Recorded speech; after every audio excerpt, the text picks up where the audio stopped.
eto ha, magbibigay tayo ng reaksyon, no? Ito yung reaksyon ko, no, sa sinabi or sa pagiging asar din naman ito ni Erwin Tulfo, no, aka Eric Tulfo. Eto kasi yung sinabi niya kung bakit siya naging TNT, sinabi niya dito kung ano yung naging trabaho niya, tumulong siya sa pamilya niya para mabuhay sila. Pero eto lang, Sir Erwin Tulfo ha, ang pagiging TNT mo kasi or tago ng tago, illegal pa rin yun. You are an illegal immigrant, no? So kahit na nagtatrabaho kayo, wala namang wala namang nag-invalidate sa mga ginagawa mo, sa feelings mo para tumulong ka or maawa ka sa pamilya mo para matulungan mo sila. Pero mali pa rin yung ginagawa mo ha. Kahit saang bansa, 'di ba? Kahit dito sa Pilipinas, 'di ba? Kahit merong mga Chinese diyan, grabe yung mga interrogation, grabe yung mga interview diyan. Grabe kasi naging alien. So ganun pa rin yung sa'yo, 'di ba? Kahit mabigat pa ang yung dahilan, no? Kahit yung yung pagiging mapagmahal mo, 'di ba? Hindi namin alam do. So mapagmahal mo sa pamilya mo. So labag pa rin yun sa batas, no? Sa bansang kinaroroonan mo, kahit kaakibat nito ay may pananagutan ka talaga. Hindi naman ito patas, no, para sa mga taong sumusunod sa proseso at nagtitiis sa hirap para maging legal ang kanilang pananatili at trabaho sa ibang bansa, 'di ba? Like for example nga dito yung sinabi ko, 'di ba? Dito yung mga Chinese, yung mga foreigner dito, 'di ba? Gumagawa sila ng paraan para maproseso yung documents nila para maging legal yung pagtira nila dito or yung pananatili nila dito sa bansa, 'di ba?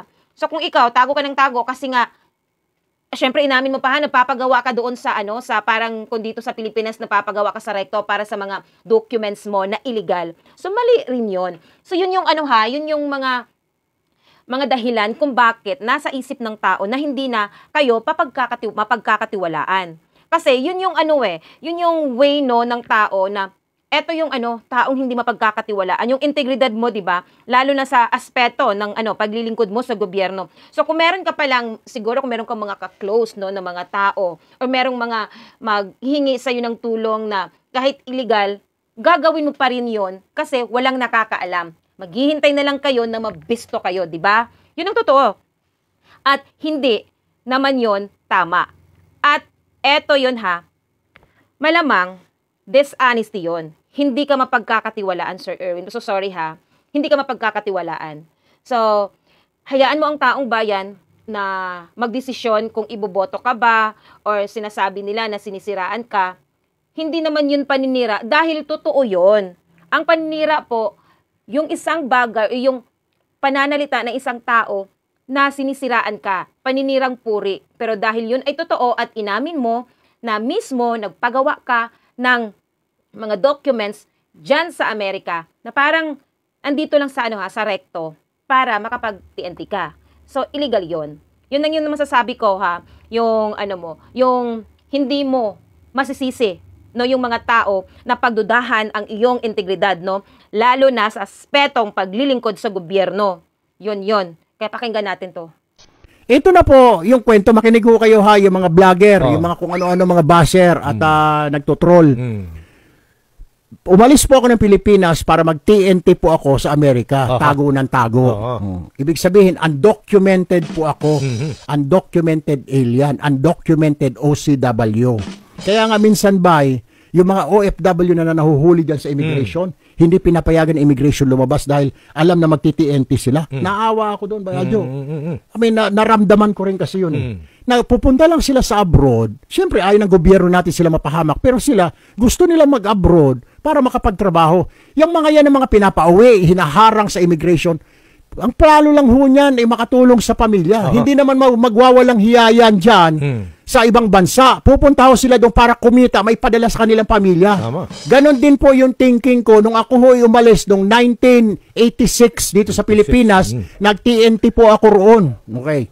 Yun ho yung umpisa ng kwento na yan. Ngayon pag TNT ka, gagawa ka lang lahat ng diskarte. Paraan. Gagawa ka na lahat ng paraan para matanggap ka sa trabaho. Tama. Hahandan dyan yung hahanapan ka ng employer. Do you have a social security? Do you have a driver license? Lahat. Pag wala ka paano? Usong-uso po doon at marami po kami noong 1986 na TNT po roon. May mga mabibilhan po ng gano'n, ng mga driver license, social security, birth certificate. Doon ho, pwede kayong dyan sa downtown San Francisco, sa LA. Meron mga gano'n, Bayadyo. So, gagawin mo lahat ng diskarte, may Aljo, para makakuha ng trabaho. Okay. O, eto ngayon. So, ang una kong trabaho, sabi ka ng tiyahin ko, basta wag ka lang mamili. So, ang una kong pinasukan ng trabaho, by Aljo, para mapadalahan ko ng pagkain, yung mga anak ko, yung nanay ng anak ko, babayaran ko yung utang ko. Una kong trabaho, yung mangalap ng mga shopping cart. Oo, may ano yan ha? May pera yan. Oo. Hindi, shopping cart. Oh, yun na nga. Yung mga nasa parking lot, yung mga nasa kalsada, itutulak kayong pabalik doon sa supermarket. So, okay. May bayad yun. Mm-hmm. Yun ang trabaho ko, alas 8 hanggang alas 4 ng hapon every day. Magkano makita nun? Dahil TNT ka, ang basic doon, ang minimum dati doon, $5 per hour. Okay. Pero Malaki dahil naman TNT ka, $2 ka lang. Aha. Okay. $2. Mhm. So, winter yon. Dumating ako doon. Ang lamig pa November. nun. Ay, naka-jacket ako, nakalahat. Sa Lahat. California ba yan? Dalawang medyas, San Francisco. Oh, yun, malamig dun. Okay. Daily City. Mhm. Oh. Mhm. Kulang. So pagdating sa gabi, yung katabi naman na restaurant na Filipino restaurant, Bracket ka rin in-applyan ko as dishwasher. So okay. 8 to 4 ako dito sa pagtutulak ng shopping cart. Oh. 6 to 10 po ako, tamang-tama dinner doon sa restaurant. Ito ang problema. Pag TNT ka kasi, laging ini-inspeksyon ng immigration yung mga tindahan. Baka may mga illegal kayo yan. Usong-uso. At saka marami na papauwi dati. So hindi ka pwedeng tatagal. Dahil pag minsan, darating yung immigration. Biglaan. Where are your employees? Bring them out. Hanapan ka ng dokumento. Nakapila kayo lahat doon. Oo. What's your document? Titignan. Siyempre, matalas yung mata ng mga US immigration. Oo, ganun. Oo. Pag-pick, posas. Oo. Pagkuhan, huli, posas. Uwi ka. Deport ka agad. Hindi, deport ka. Deport. So, yung problema, hindi ka pwedeng tumagal sa trabaho mo. Oo. So, ang nangyayari, ilipat ka na naman ng trabaho, by Aljo. Kasi wala kang kasiguruhan kung ano mga...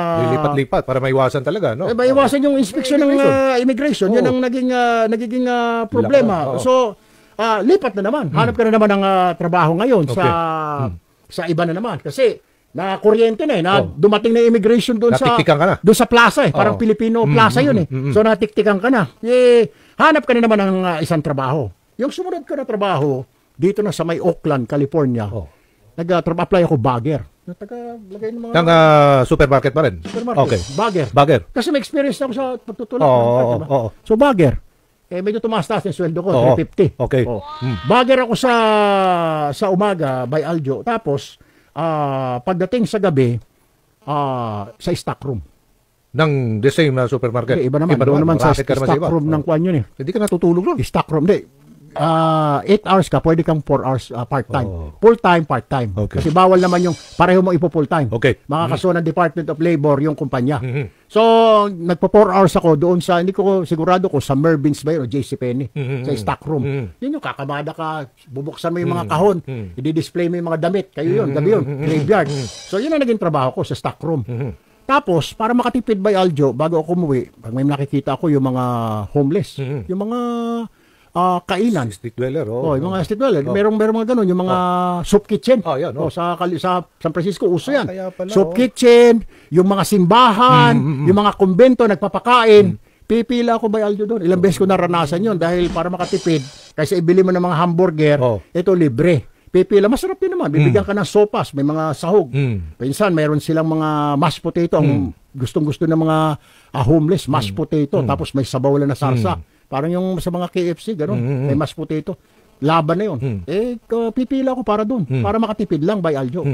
So, di gano'n. After few months, may mga Pilipino ako nakasama. Kami, alam namin. Pare, may kuhaan ka ba? Hindi, wala akong papel Kami, pare, may makukuha ka doon. May mga ganito. Uy, pare, meron palang opening ang pinakamaraming trabaho sa Reno, Nevada. Doon, hindi sila mahigpit. Sabi ko, ganun ba? Hindi mahigpit ang Reno, Nevada. Pumunta ka rin kung gusto mo. Ay tama-tama, yung santsahin ko, doon nakatira sa Reno. Sabi niya, come over. Sabi niya, you can work in the casino. Ang daming casino. So pumunta ako ng Reno, Nevada. Doon ho ako nag-apply ng trabaho. Noong umaga, ang trabaho ko, kaya halos lahat ng trabaho nadaanan ko na Nag-caregiver po ako na matatanda. Caregiver ka para. Ang gagawin mo dati kasi yung caregiver, yung mga naka-wheelchair, ilalabas mo sa arawan para maarawan. Tapos ipapasok mo, tapos papaliguan. Yung mga lalaking mga matatanda. Tapos itutulak mo naman doon sa komedor. Yan, 8 to 4, ganun ang trabaho ko. Pagdating sa gabi, warehouse man naman ako ng Montgomery Wards. Department store. Kayod kalabaw talaga dati. Kasi kulang Tapos, sinabi ng girlfriend ko, buntis ako, ito sa pangalawang anak natin. Kailangan mo Double time. mag-double time, Oo. di ba? Gumawa ng paraan. Kailangan mong gumawa ng paraan. Oo. Hindi naman po pwedeng kaang ka dyan. Badging. Hindi mo pwede. Oh. Tapos, dati hindi pa uso yung mga cellphone. So, Oh. ang gagawin ko dyan, magpapabari ako pag sweldo. Pipila ka pa doon. Papabari ako ng, kulagay ka ng lagay ng Oo, quarters, oo. yung mga telephone booth. Oh. Yun yung trabaho ko. O pagkatapos, so babalik tayo doon sa umaga, kuan ako ng mga matatanda, sa gabi, sa casino ako, sa warehouse ako ng Montgomery Wards. Okay. Pero na, sa stockroom ulit. Sa Nevada na ito, ha? Sa Reno. Sa Reno. Okay. Pagkatapos, nanawa na rin ako dahil ang ginawa naman, yung Department of Health yata nila, kailangan meron kang lisensya para mag-alaga ng matanda. May mga dapat. inspection. May lisensya. So, bumitaw na ako, Dombay. Oh. Bumitaw na ako. Ang ginawa ko, nag-apply na lang ako as janitor sa casino. Okay. Yung sa Eldorado Casino. Ito, nakaka-relate po siguro yung mga Pilipino ho dyan ngayon sa Eldorado? Amerika. Oo. Nag-Eldorado po ako, naging janitor po ako dyan. Kami yung taga-vacuum na madaling araw. Bina-vacuum dahil wala pa mga customer masyado. Pati yung mga gaming table, sinashampoo yan by Aljo. Yung mga elevator, yung mga salamin, pinupunasan mo. Yan po yung sweldo ko ho dyan. Yan ho yung trabaho ko. So, dyan ako medyo tumagal sa casino, tapos naging sa warehouse ako ng Montgomery Wards. Then vacuum cleaner. Oh, pagkatapos yan, ayun na, pumasok na ho ako, assistant mechanic. Pero before pa that, naging watchman din ho ako. Yung parang Halos security lahat na guard. pinasok ko, ah. Parang security guard by Aljo, pero unarmed. Kasi dalawang klase security guard po sa May baril. US. Yung armed, medyo mahal yun. Oh. Yung unarmed, ang dala mo lang, flashlight. Flashlight lang. Akala ko batuta. Babantay mo, napakalaking bodega. O may fence lang. Oo. Pag may magnanakaw, tatakbo ka sa opisina, tatawag ka telepono, 911. Kasi wala pang cellphone natin. There's a robbery going on. Yeah. Walang cellphone eh. Sobrang lamig. Dahil nakatayo ka lang sa parang guardhouse, may heater na maliit. Lamig Sa doon. Reno, nag-negative 10. Oo. O di, Lamig doon. Wala, 2 buwan lang. So, Hindi ang kaya. ginawa, hindi na kaya. So, ang ginawa ko na by Aljo, ang nangyari ho dyan, nag-apply na naman ako as assistant mechanic, pagkatapos driver sa US military base. Yun na. So, yan ho yung mga trabaho ko. Okay? For 10 years, yan ho yung trabaho ko sa Amerika. 10 years. After 10 years by, nadala ko na yung mga bata sa Amerika, awa ng Diyos. Kaya pasalamat din ho ako sa United States dahil nadala ko yung mga bata sa napag-aral. Libreng edukasyon doon. Hanggang high school, libreng edukasyon. Pati college, pwedeng i-loan ng bata. Bayaran niya lang. So, nang nadala ko na doon, sabi ko, tama na siguro yung trabaho na ito. Sabi ko, doon naman ako sa Pilipinas. Pumayag naman yung nanay ng anak ko. Sige, sabi ko, papasyal na lang ako dito. Doon ako sa Pilipinas, sabi ko.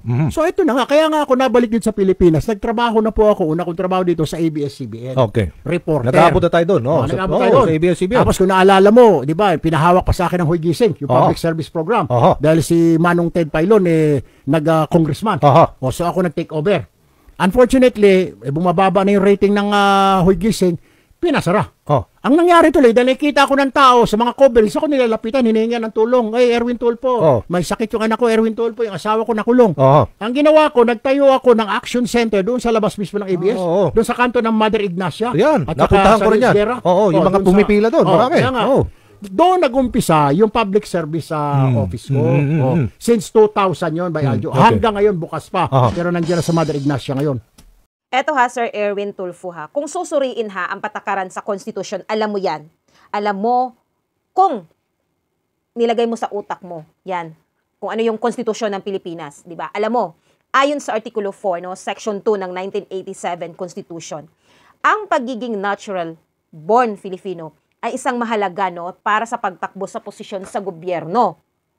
Pero kung ikaw, Sir Erwin Tulfo, ay naging American citizen, no, sa anumang punto sa iyong buhay, may paglabag ka talaga.